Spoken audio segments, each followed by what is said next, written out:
Hello guys, welcome back to Audible Odyssey. So let's step into a world of immersive storytelling where gripping tales of mystery, horror and adventure come to life. Each narration is crafted to pull you into the heart of the story, creating an unforgettable audio experience. From spine-tingling horrors to timeless classics, Audible Odyssey Adventures is your gateway to thrilling journeys beyond imagination. Subscribe now, and let the stories take you to places you've never dreamed of. Audible Odyssey Presents.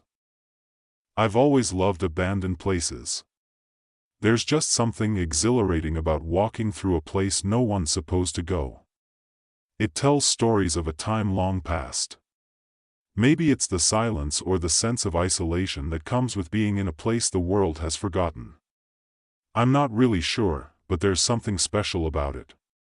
Blackwood Hospital, though that place was different. I first heard about it from a few guys on an urban exploration forum I frequent. Sometimes it's good to keep in touch with the community. There were rumors about it being one of the most haunted places in the country, let alone the city. The hospital had been closed for over 50 years, shut down after some sort of scandal that no one seemed to know the full details of. Some said it was because of malpractice. Others whispered about the insane experiments conducted on the patients there. Either way, it had been locked up tight ever since. No one had managed or dared to breach it, yet it had become kind of a myth in its own right in the forum. All sorts of rumors flew around, people saying that the last people who had gone there hadn't come back out, that there was a ghost in there who roamed the empty halls, and even the occasional blood-curdling scream that could be heard at night from outside the gates. I didn't buy into it, at least not entirely. Places like this always had ghost stories attached to them, but the prospect of getting in there where no one had explored yet, that was too good to pass up. I spent weeks planning the place. Was guarded pretty. The city has a vested interest in keeping people out. The new mayor was all about safety and security. They must have heard about the increasing fame of the building, but thankfully I found a gap in the patrols and figured out how to get over the fence. I even scoped out an entrance, a basement window that had been smashed open by some delinquent years ago. Everything was ready. I waited until a moonless night, figuring that my best shot was to move under cover of complete darkness, armed with my flashlight, a camera and my phone. I scaled the fence at the perfect moment and dropped silently onto the other side. The hospital loomed before me. It felt almost menacing. It was huge, much bigger than I'd imagined. You can see pictures of things on the internet, but you can never get across just how big some things are. The building sprawled across several acres, and from where I stood I could make out the skeletal remains of multiple wings and crumbling structures. Vines crawled up the stone walls and shattered windows stared back at me. I hesitated for a moment. I'd explored big places before, but none like this. Something about it felt different. I shook off the feeling before long and moved toward the basement window I'd found during my earlier scouting trips. It took a little effort, but I managed to pull myself carefully through the jagged opening and land on the cold tiled floor below. The air was thick with the scent of mold and dust, stale from decades of disuse. I cursed myself for not thinking to bring a face mask with me. I hoped that would be the worst of my problems. The basement was a maze of utility rooms, old storage areas and dark, damp hallways. Most of the equipment had been stripped away over the years, but the occasional rusted stretcher or broken wheelchair remained long forgotten. It didn't take long before I felt utterly disoriented. The place seemed to stretch on forever, and the deeper I went, the more I began to feel trapped as I continued walking through a narrow corridor. I was careful to avoid the broken glass scattered on the floor as much as possible. The crunching of my feet echoed off the walls. I was just about to cross the threshold into a larger room at the end of the hallway when I heard a piercing squeaking noise fill the air. Reflexively, I spanned around on the ball of my foot to look behind me. It looked identical, although I wasn't sure that a rusted wheelchair that I'd stepped past a moment ago wasn't in the same position. After staying frozen for a few seconds, I didn't see or hear anything, just my imagination playing tricks on me. I thought I would continue on. I eventually found a staircase, leading up. The metal steps creaked beneath my weight as I ascended, and I emerged into what looked like the main hospital building. The difference between the basement and the upper floors was striking. Here the decay was more apparent, the paint on the walls was peeling in long strips and there were huge holes in the plaster. Broken windows were letting in a chill from outside along with the rhythmic patter of the heavy rain. I walked slowly, taking it all in and snapping a few pictures with my phone. The silence was striking. Every sound I made seemed to reverberate unnaturally, as if the walls were amplifying the smallest noise. After a short while of walking around in awe, I found what appeared to be an old nurse's station with overturned chairs and scattered papers littering the floor. There was a thick layer of dust on everything, clearly untouched by human hands for years. It was amazing to see a place that just used paper. There weren't any computers at all. Curiosity got the better of me and I picked up a few papers from the floor to look at. I shone my flashlight on them and scanned through, but to my disappointment there was nothing that interesting, just drug dosage and doctor's notes. They must have used a typewriter to produce these. The typeface was pleasingly retro. Just as I was coming to the end of the last note, something clattered onto the floor behind me. A pen rolled slowly between my feet. That's odd. It must have fallen off the nurse's station, but I didn't touch the station at all again. I brushed the thought off quickly as I crouched to pick up the pen. I felt a draft run down the floor, to be expected considering the number of broken windows in the place. The hair on the back of my neck stood up as I straightened up, turned the pen over in my hand. It wasn't just any pen, it was pristine clean, like it had just been dropped minutes ago. That was impossible. The room was covered in dust. It clearly hadn't been touched for years. I stood frozen for a moment staring at the pen. Then the silence around me was broken by a faint noise, a soft scraping sound like something being dragged. Across the floor, my eyes opened wide slowly. I turned towards the source of the sound down the hallway, barely visible in the weak light of my flashlight. Something was moving in the shadows. I couldn't quite make it out. It was an animal, might be a fox looking for food, although it would find nothing there. As I strained my eyes to see, I saw something that didn't seem to make sense. The object was solid but seemed darker than the shadows around it, and it was getting closer. I instinctively stepped backwards, nearly tripping over my own feet. The shadow continued to move, and now I could hear it more clearly, slow deliberate footsteps, the soft drag of something heavy along the floor. I dozed down behind the nurse's station, hoping that they hadn't seen me. Someone must have had the same idea as me, just my luck for this to happen. I waited with bated breath to see if they were heading in my direction, but the footsteps didn't stop, they grew louder. Panic set in. I didn't dare move. One other thought popped into my head. Could it be the police? I didn't want to stick around to find out. The footsteps stopped abruptly and the silence returned. This silence had a weight to it, though I couldn't hear the rain anymore, couldn't even hear my own breathing. It was like the world around me had gone still, like time itself had paused, and then from the end of the hallway a voice was soft at first. Barely a whisper, but it sent a jolt of fear through my entire body. "Help me," the words echoed, bouncing off the walls, growing louder with each repetition. "Help me." I backed up, nearly tripping over a fallen chair as I tried to put distance between myself and whatever was down the hallway. My flashlight flickered again, plunging me into momentary darkness, and in that split second I heard a loud metallic crash like something slamming into the wall. The light managed to flicker back on and I saw a figure standing at the far end of the hallway, partially obscured by the shadow. It was hunched over, its limbs long and twisted, its head cocked at an unnatural angle. The gown it wore was filthy and covered in dark stains that looked like dried blood, and then it moved, not walking, jerking forward in quick unnatural bursts like its body was being pulled by invisible strings. Each movement was accompanied by a sickening crack. The sound of bones snapping and joints popping helped me.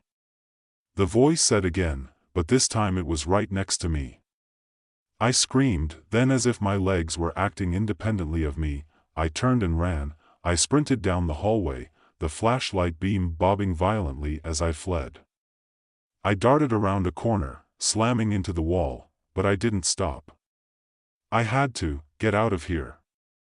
My mind raced trying to remember the way back to the basement, to the window I'd crawled through, but the hospital was labyrinthine and in my panic I couldn't tell one hallway from the next.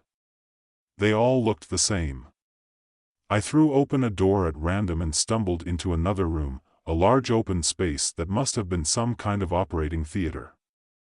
From what I could see, rows of rusted metal chairs lined the perimeter. Facing a decaying surgical table in the center of the walls was covered in old medical diagrams and faded posters.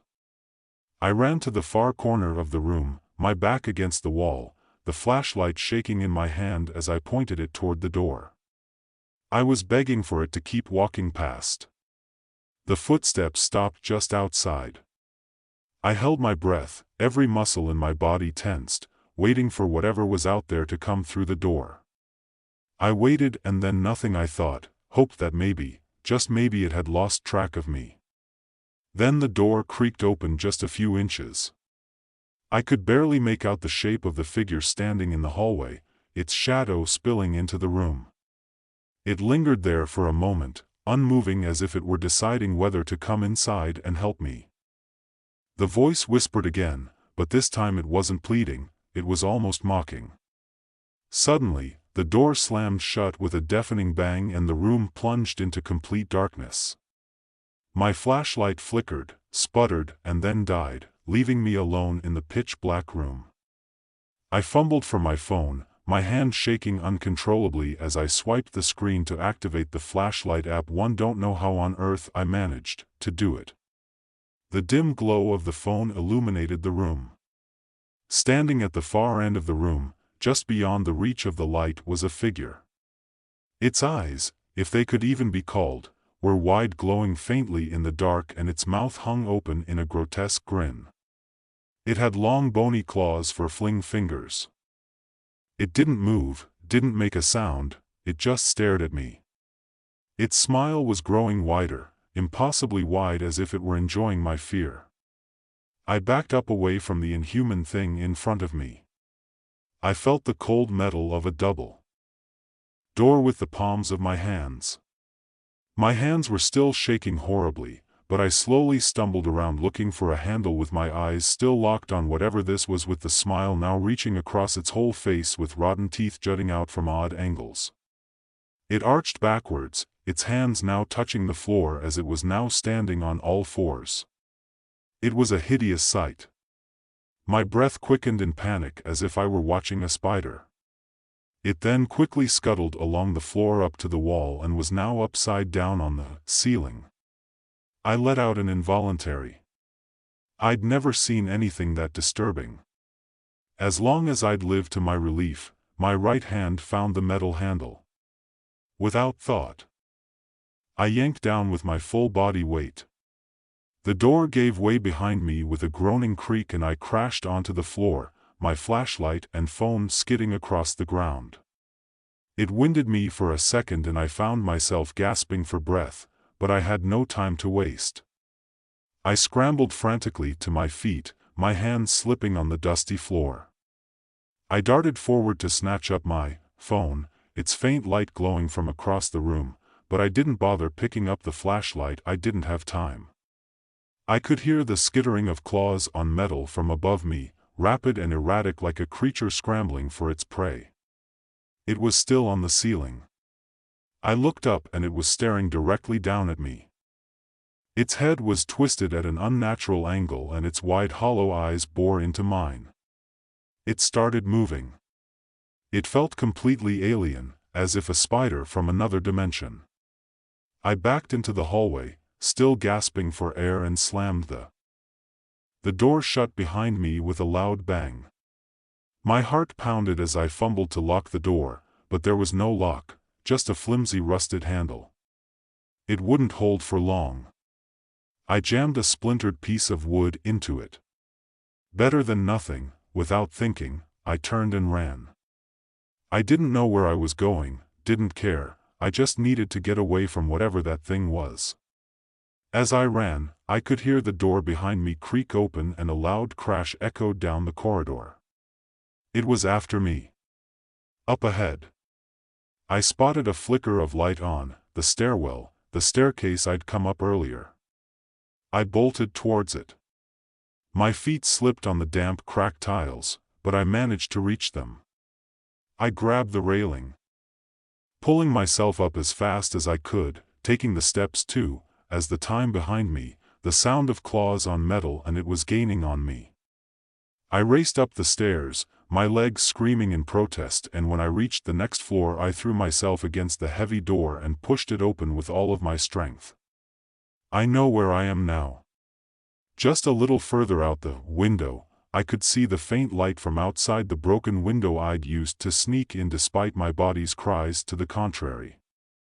I sprinted as fast as my legs could carry me. I didn't dare look back, but behind me I could hear its rattling breathing now as it scuttled up the stairs, its claws scraping against the walls and the floor. But I was so close to getting in and out.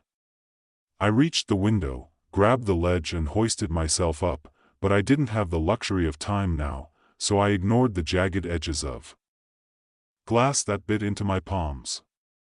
Blood ran down my hands in rivers, but I didn't care. I was running on pure adrenaline. I didn't feel any pain.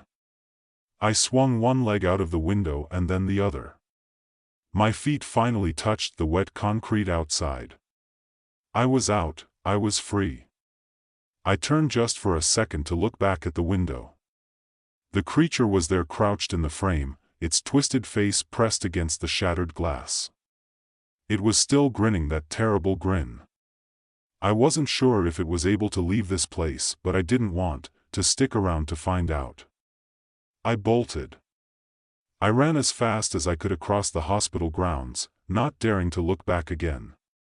I could hear the distant sound of the creature's laughter. Low, rasping and full of malice, echoing in my ears as I scrambled over the fence and collapsed onto the street. The rain poured down on me, but I didn't care. I was out, I was safe. I allowed myself a few moments to collect myself, but I struggled to my feet and staggered home. It was the longest 2-mile walk I've ever experienced. My body was racked with pain for the entirety, but I had to warn them. I had to warn everyone about leaving bright red stains on the keys of my keyboard. I typed out a frantic post on the forum warning, "Do not enter Blackwood." I didn't type much, but I didn't need to. All I needed to say was, "This thing lives here. Do not go inside," as I fell backwards through the door in the operating theater with my phone in hand. I must have taken a picture of the ceiling by accident before it flew out of my hand. There, blurry but visible, was the monster. Its eyes were glowing and a long black tongue could. So guys, the video has ended now. If you like our stories and want to see more videos like this, please subscribe to Audible Odyssey channel and do all these things: like, comment, share, and subscribe. Enjoy horror and adventure stories like this. So just subscribe to Audible Odyssey. Bye bye.